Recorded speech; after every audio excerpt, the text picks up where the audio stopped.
Jonah, chapter 1. The Lord gave this message to Jonah, son of Amittai.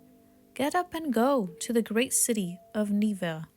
Announce my judgment against it, because I have seen how wicked its people are. But Jonah got up and went in the opposite direction, to get away from the Lord.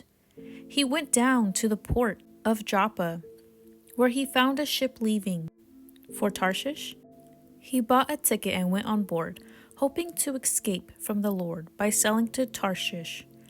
But the Lord hurled a powerful wind over the sea, causing a violent storm that threatened to break the ship apart.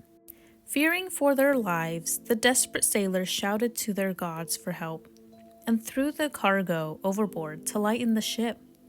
But all this time, Jonah was sound asleep down in the hold. So the captain went down after him. "How can you sleep at a time like this?" he shouted. "Get up and pray to your God. Maybe he will pay attention to us and spare our lives." Then the crew cast lots to see which of them had offended the gods and caused the terrible storm. When they did this, the lots identified Jonah as a culprit. "Why has this awful storm come down on us?" they demanded. "Who are you? What is your line of work? What country are you from? What is your nationality?"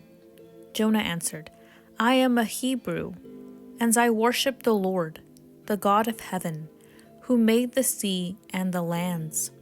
The sailors were terrified when they heard this, for he had already told them he was running away from the Lord. "Oh, why did you do it?" they groaned. And since the storm was getting worse all the time, they asked him, "What should we do to you to stop the storm?" "Throw me into the sea," Jonah said, "and it will become calm again. I know that this terrible storm is all my fault." Instead, the sailors rowed even harder to get the ship to the land, but the stormy sea was too violent for them, and they couldn't make it. Then they cried out to the Lord, Jonah's God. "O Lord," they pleaded, "don't make us die for this man's sins, and don't hold us responsible for his death. O Lord, you have sent this storm upon him for your own good reasons." Then the sailors picked Jonah up and threw him into the raging sea, and the storm stopped at once.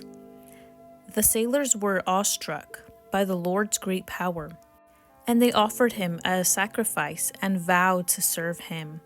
Now, the Lord had arranged for a great fish to swallow Jonah, and Jonah was inside the fish for 3 days and 3 nights.